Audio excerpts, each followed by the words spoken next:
नमस्कार, नवीन न्यूज में आपका स्वागत है। देखते हैं आज की 18 छोटी बड़ी खबरें। खबर को देखने के बाद अपनी जगह के साथ कमेंट जरूर करें ताकि खबरों को और बेहतर बनाया जा सके। दिनों के भीतर करना होगा दाखिल खारिज मामले का निपटारा, नहीं तो विभाग सीओ पर करेगी कार्रवाई। पटना जिलों में 75 दिनों से अधिक समय के दाखिल खारिज के 1700 मामले नवमित है। इसमें सबसे अधिक संपतचक, बिहटा, दीदारगंज, धनरुआ और नौबतपुर अंचल में दाखिल खारिज का निपटारा करना बाकी है। राजस्व मामले की हुई समीक्षा में पांचों अंचल के सीओ को इस माह तक निपटारा करने को लेकर चेतावनी दी गई है। इसके बावजूद मामले का निपटारा नहीं होने पर कार्रवाई होने की बात कही गई है। संपतचक में 636, बिहटा में 499, दीदारगंज में 156, धनरुआ में 105 और नौबतपुर में 82 दाखिल खारिज के मामले का निपटारा होना बाकी है। बिहटा एलिवेटेड कॉरिडोर पर चढ़ने और उतरने को दानापुर के पास डबल डेकर पुल बनेगा। दानापुर बिहटा के बीच बन रहे इस एलिवेटेड के लिए बनने वाले डबल डेकर पुल 1350 मीटर लंबा होगा। दानापुर स्टेशन से सगुना मोड़ जाने वाली सड़क पर इसके लिए पिलर बनाने का काम शुरू है। दानापुर बिहटा के बीच 23.5 किलोमीटर लंबे एलिवेटेड कॉरिडोर का निर्माण हो रहा है। इससे जुड़े अधिकारियों के मुताबिक पटना की ओर से इस एलिवेटेड पर चढ़ने उतरने के लिए 2 रैंप बनेंगे। सगुना मोड़ से बिहटा की ओर जाने वाले के लिए लोग दूसरे तल पर बनने वाले पुल का इस्तेमाल करेंगे।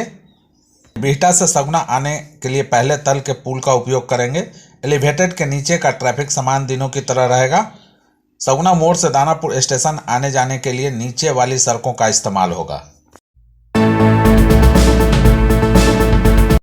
केरल के तटीय हिस्से में मानसून की दस्तक से पहले पूरे देश का मौसम फिर से करवट लेने जा रहा है। दक्षिण में अरब सागर एवं बंगाल की खाड़ी से नमीयुक्त हवाएं उत्तर की ओर तेजी से बढ़ रही है। इसके असर से अगले 1-2 दिनों में उत्तर भारत के मैदानी इलाकों में भी बारिश का नया दौर शुरू होगा।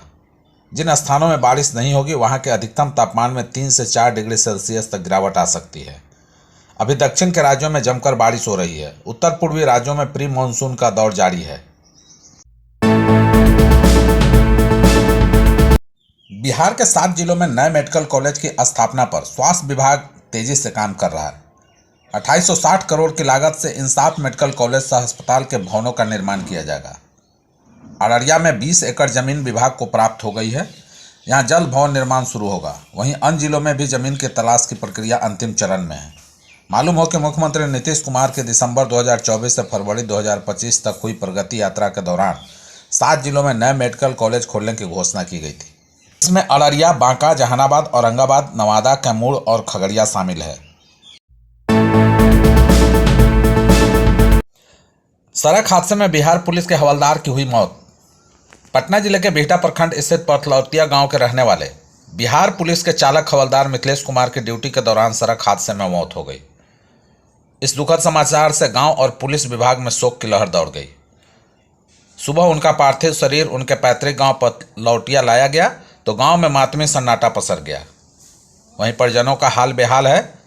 अंतिम दर्शन के लिए भारी संख्या में लोग जुटे रहे। हर कोई उनकी बहादुरी और सेवा भाव की चर्चा करता रहा। उसके बाद उनका पार्थिव शरीर को पूरे सम्मान के साथ मनेर के हल्दी छपड़ा संगम घाट ले जाया गया, जहां हजारों लोगों की उपस्थिति में उनके पिता ब्रिजनंदन राय ने नम आंखों से अपने बेटे का अंतिम संस्कार किया।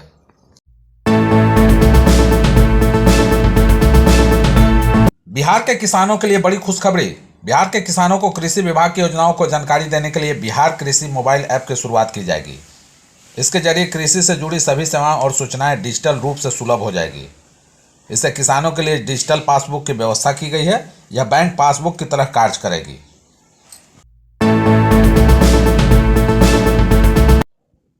बिहार के सरकारी विद्यालयों में इस बार की गर्मी की छुट्टियां सिर्फ आराम का मौका नहीं, बल्कि गणित सियारी की सुनहरी खिड़की भी खोलने जा रही है। शिक्षा विभाग ने घोषणा की है कि 2 जून से 21 जून 2025 तक चलने वाले अवकाश के दौरान कक्षा 5 और 6 के उन विद्यार्थियों के लिए विशेष मैथ समर कैंप लगाया जाएगा जिनकी अंकगणितीय पकड़ कमजोर मानी गई है। यह पहल प्रथम संस्था के सहयोग से राज्य भर में गांव-गांव, टोला-टोला तक पहुंचाई जाएगी ताकि किसी बच्चों की दूरी या संसाधनों की कमी के कारण अवसर से ये वंचित न रहना पड़े। राज्य में पड़ रही भीषण गर्मी को देखते हुए ऊर्जा मंत्री ने आम लोगों को गुणवत्तापूर्ण व निर्बाध बिजली आपूर्ति करने के लिए विभाग को कहा है। मंत्री ने कंपनी अधिकारियों को दो टूक कहा कि किसी भी स्तर पर बिजली आपूर्ति में लापरवाही न हो, बिना सूचना के बिजली आपूर्ति बाधित करने वाले को चिन्हित कर कार्रवाई की जाए। बिहार में आपदा प्रबंधन कार्य को और प्रभावी बनाया जाएगा। इसके लिए राज्य में 22,000 नए युवा आपदा मित्र बनाए जाएंगे। आपदा प्रबंधन प्राधिकार की ओर से इसकी प्रक्रिया शुरू कर दी गई है। आपदा के समय स्थानीय प्रशासन इनकी मदद लेगा। ये बाढ़, सुखाड़, भूकंप, अगलगी, वज्रपात या अन्य आपदा के समय प्रशासन के साथ कंधा से कंधा मिलाकर काम करेंगे। इससे राहत कार्य ज़्यादा से ज़्यादा लोगों तक पहुंच पाएगा। वर्तमान में बिहार में 9500 से अधिक आपदा मित्र हैं।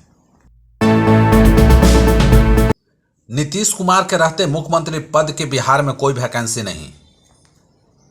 केंद्रीय मंत्री और लोक जनशक्ति पार्टी रामविलास के राष्ट्रीय अध्यक्ष चिराग पासवान ने स्पष्ट कहा है कि मुख्यमंत्री पद के लिए एनडीए की ओर से नीतीश कुमार ही नेतृत्व करेंगे। उन्होंने कहा कि बिहार में मुख्यमंत्री पद की कोई वैकेंसी नहीं है। चिराग पासवान ने पटना में लगे मुख्यमंत्री पद के उम्मीदवार वाले पोस्टरों और होर्डिंग्स को लेकर सफाई दी है। उन्होंने कहा कि 2025 के चुनाव में बिहार में मुख्यमंत्री की कोई वैकेंसी है ही नहीं। एनडीए पूरी मजबूती के साथ चुनाव लड़ेगा और नेतृत्व नीतीश कुमार ही करेंगे। उन्होंने आगे कहा कि आज बिहार में एनडीए का नेतृत्व हमारे मुख्यमंत्री नीतीश कुमार ही कर रहे हैं। मुझे पूरा विश्वास है कि चुनाव के बाद प्रधानमंत्री नरेंद्र मोदी के नेतृत्व और सहयोग से नीतीश कुमार ही मुख्यमंत्री बनेंगे। चिराग पासवान ने स्पष्ट रूप से कहा कि पोस्टर और होर्डिंग्स को लेकर जो बातें सामने आ रही है वह व्यक्तिगत स्तर पर किसी की पहल हो सकती है। बिहार के मुजफ्फरपुर में पुलिस और मद्य निषेध विभाग ने शराब तस्करी के खिलाफ बड़ी कार्रवाई की है। उन्होंने सिवाई पट्टी थाना क्षेत्र के एक ट्रक से लगभग 1.5 करोड़ रुपए की विदेशी शराब जब्त की है। यह शराब पंजाब से बिहार लाई जा रही थी।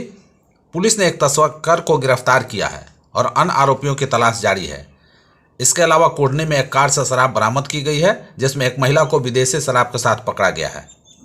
थानाध्यक्ष मनमोहन कुमार ने बताया कि कोदरिया से नोनीमन जाने वाले रास्ते पर पुलिस ने घेराबंदी की। पुलिस को एक ट्रक पर शक हुआ। जब ट्रक की तलाशी ली गई तो उसमें 6700 लीटर विदेशी शराब मिली। यह शराब लगभग 740 कार्टून में भरी हुई थी और इसे बड़ी चालाकी से छिपाया गया था। बिहार विधानसभा चुनाव में झारखंड की सत्तारूढ़ पार्टी झारखंड मुक्ति मोर्चा भी अपना प्रत्याशी उतारने के लिए कमर कसती नजर आ रही है। बिहार में अप्रैल के दौरान महागठबंधन की 3 बार हुई बैठकों में नज़रअंदाज किए जाने और 21 सदस्यीय समन्वय समिति में जगह नहीं मिलने के कारण झामुमो के सब्र का बांध टूटने के कगार पर पहुंच गया है। मुख्यमंत्री हेमंत सोरेन अब तक उसी गर्मजोशी के साथ बिहार चुनाव में सीटें मिलने की उम्मीद महागठबंधन की अगुवाई कर रहे राजद नेता तेजस्वी यादव से कर रहे हैं, जिस गर्मजोशी के साथ हेमंत ने राजद को झारखंड विधानसभा चुनाव 2024 में सीटें दी थी। लेकिन अब तक बिहार विधानसभा चुनाव में झामुमो को खास तवज्जो नहीं दिया गया है। ऐसे में इस बात की आशंका प्रबल हो गई है कि बिहार विधानसभा की 12 से 15 सीमावर्ती सीटों पर झामुमो महागठबंधन के बाहर रहकर अपना प्रत्याशी दे सकता है। प्रधानमंत्री 30 मई को करेंगे देश के दूसरे सबसे बड़े विद्युत संयंत्र का शिलान्यास। बिहार के 2 दिवसीय दौरे पर 29 मई को पटना आ रहे प्रधानमंत्री नरेंद्र मोदी 30 मई को रोहतास के विक्रमगंज से देश के दूसरे सबसे बड़े विद्युत संयंत्र का शिलान्यास करेंगे। औरंगाबाद जिले के नवीनगर में 29,947.91 करोड़ रुपए की लागत से बनने वाले सुपर थर्मल पावर प्लांट होगा। इससे बिहार को 2400 मेगावाट बिजली मिलेगी। एनटीपीसी का देश का दूसरा सबसे बड़ा विद्युत उत्पादन संयंत्र होगा। बिहार की बढ़ती ऊर्जा आवश्यकताओं को देखते हुए Nabinagar super thermal power station के क्षमता का विस्तार स्टेज 2 को मंजूरी केंद्र सरकार ने दी है।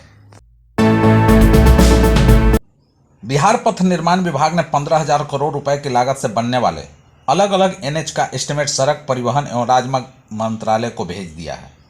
अगले 3-4 दिनों के भीतर 3,000 करोड़ रुपए के अन्य एस्टीमेट को भी सड़क परिवहन एवं राजमार्ग मंत्रालय को भेजा जाएगा। जिन सड़कों के एस्टीमेट को मंत्रालय भेजा गया है वह स्वीकृत हैं।